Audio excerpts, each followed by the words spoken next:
Hello, everyone. This is Daryl Guberman. I'm the CEO of GUBERMAN-PMC LLC, a quality consulting firm here in Connecticut.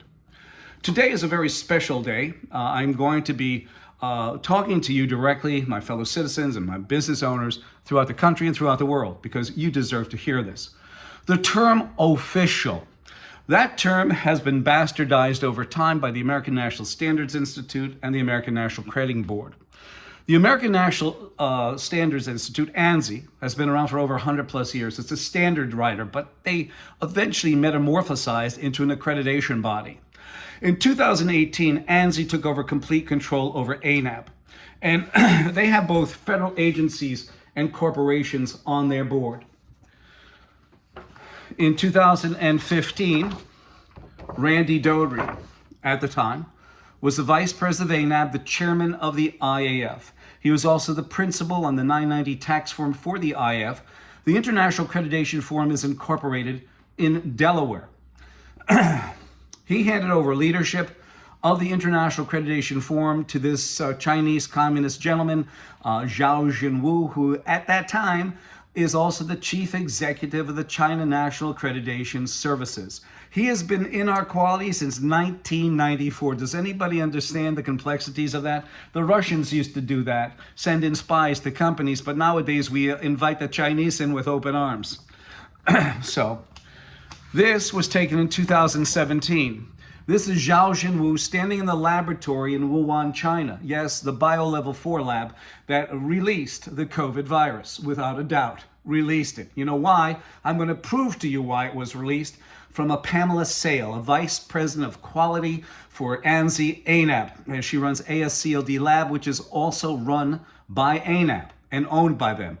ANAB also, the accrediting body, is also a registrar and accreditation body. So here he is standing there issuing a laboratory accreditation to Wuhan, China. And at the time, in 2017, he was not only the chief executive of the National Accreditation Services in Beijing, China, but he's also the chairman of the International Accreditation Forum in Delaware, which is a repository for accreditation bodies like ANSI-ANAB, who sit proudly on there at that time, 2015 and 21. Also, when you have federal agencies that are sitting on ANSI-ANAB, that is a vacuum for China to absorb and take cybersecurity from those federal agencies and the corporations. In fact, Zhao Jinwu is mandated by his country of origin, Communist China, to take data from any company that he's involved with, whether it's a federal agency or corporation, to the China National Intelligence Law, Article number 7. Now, this is the proof of the pudding of why the COVID virus was released from that lab that they certified. On top of it, ANSI-ANAB are underwriters for the International Accreditation Forum, which is a repository for accreditation bodies like ANSI-ANAB, UKAS out of England, Accredia out of Italy. That guy's the new chairman, whatever it is. What's his name? Tutti Frutti, I think. But anyway, besides that, Pamela Sale, under deposition in 2017, said this, and I'm going to read it to you. One of the issues, and I'm going to just add phlebotomy labs and BioLevel 4 labs to her own verbiage. That's the only thing I'm going to change. Everything is the same. I will, in fact, send you the article. I'll try to embed it in this video below. One of the issues is that there is no commonly agreed upon set of standards that forensic labs, BioLevel 4 labs, phlebotomy labs around the country and world have to follow. Instead, there are informal guidelines that labs can choose to follow or not, which means they issue a certificate to a laboratory that's out of control, like a Wuhan, China. She basically said there's no protocols. In fact, the representatives of the United States in 2017 wrote back in a telegram or email to the government of the United States and said, listen, we've got people here in Wuhan, China that are not qualified to be lab technicians. That was in 2017, and we all know what happened in 2019, and we even have her confess, Pamela Sale confess, that there are no protocols in the laboratory. So I am going to talk about official. ANSI-ANAB's use and abuse of the word official. Dishonest and unethical businessmen, fraudulent people, often exploit the word official to discredit an honest competitor. The otherwise good word is also used often in the press and other media as part of a propaganda to imply an unquestionable authority where, in fact, there is no such authority. Nowhere is the wrongful strategy more prevalent and more harmful than in the marketing of ANSI-ANAB's quality management registration and its subsequent billing. A wise businessman needs to look carefully and thoroughly into the misuse of the word official as a dishonest and needlessly costly marketing tool. We all need to have a crystal clear understanding of what we ourselves mean when we use or hear or even see the word official. So let us begin with the very word itself and its denotation. Official is an English adjective which means relating to a position of trust. The secret behind the use of the word official is the concept of trust. To be a con artist, one must gain the trust of the victim before they can be fleeced of their money. No honest transaction can occur between businessmen without trust between the seller and the buyer. Trust must have a foundation in truth and validity. An official statement can only be reliable if it is absolutely true and it is applied validity in a particular business situation. Knowing these characteristics of the word official, each of us is now prepared to judge the use of this word in the marketing of the quality management system or registration by ANSI-ANAB and the registrars that use those logos.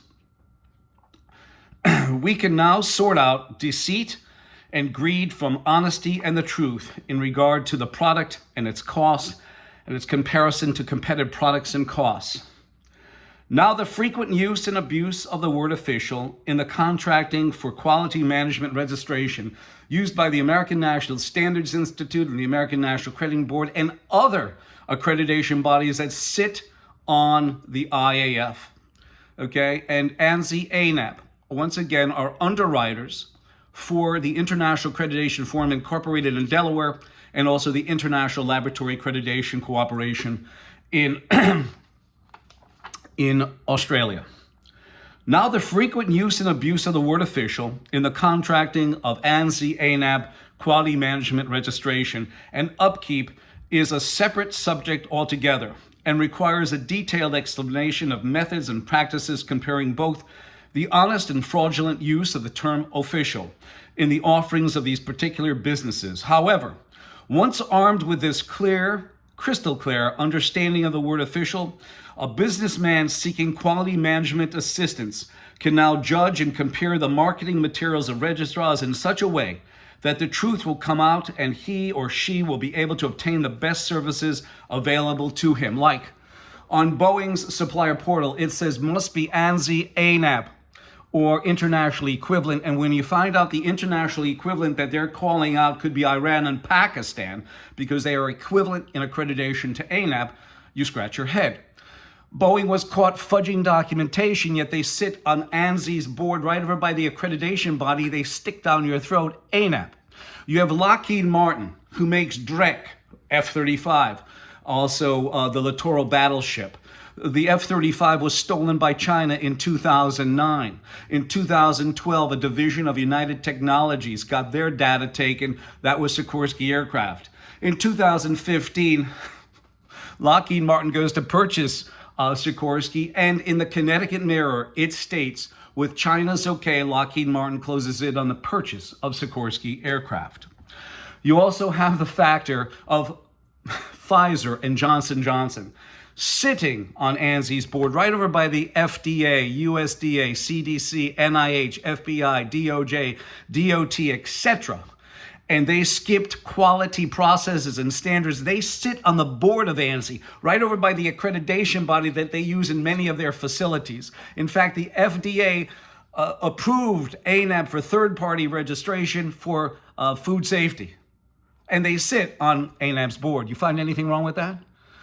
FDA sits right over by ANSI, right over by the FDA. Well, actually, they sit right over by Johnson & Johnson and Pfizer, and they sign off the documents approving the Pfizer vaccine. Yet, Johnson & Johnson and Pfizer skipped quality processes and standards sitting on the Dalai Lamas, the voluntary consensus standards. Well, Russ Cheney, as I told you in many videos, he said to me in 2019, "Have a nut, fuck you." He called me up on the phone because I exposed a laboratory impropriety, which you have seen firsthand. Also, I tried, as I may, to get on the director at large. How could they would be able to squash Daryl Guberman's being so vocal concerning the improprieties of quality done by ANSI-ANAB and the rest of these critters. The rest of these official critters, okay? And guess what? Sitting on the director of large as the chairman of the nominating committee was no other than Russ Cheney. And he basically stated that ANSI-ANAB's mantra and those federal agencies and corporations are half a nut, fuck you. I've had that. I've let you listen to it. You can find it on my YouTube channel. But we're going to leave it here, business owners, my fellow citizens. So you have this. You have Boeing that fudges documentation. You have Lockheed Martin that has so many quality issues with the Littoral battleship, the F-35. Unbelievable. In fact, there was just an article out saying that Lockheed delivered 800 ships, and on the 801st ship, there's still quality issues that will make you have loss of aircraft and loss of pilot. You also have the factor, I told you, Boeing, they have now Pfizer, Johnson & Johnson skipping quality processes and standards. Pfizer had a 15 million vial recall because of contamination, and Johnson & Johnson had 60 million. And me being involved with medical, you know how they find out contamination? It's either making the person sick that gets the injection or up to including killing them. If you like that bullshit, which it is, and you have your ANSI-ANAB certificate on the wall, I'm going to send you this. Just send me your name and we'll send you this sticker, because this should be flying in your window, not the American flag. Between 2015 and 21, did your registrar like DNV, TUV, and by the way, TUV was involved in Nazi Germany, certifying pressure containment vessels. I have a whole book, so if they want to come after me, be my guest. Be my guest, TUV Rhineland and TUV SUD. Be my guest. And then Perry Johnson, BSI, who had Reg Blake sitting on ANSI's board and ANAB, and on ANAB's board, BSI, he signs off the certificate and he can also take it back because he sits on the board that can grant, suspend, and withdraw certification. I'm going to stop here. I know I've given you a lot of information here, but this video is on ANSI-ANAB's use and abuse of the word official. Brought to you by Quality Authority, Daryl Guberman, 203-556-1493. I thank you.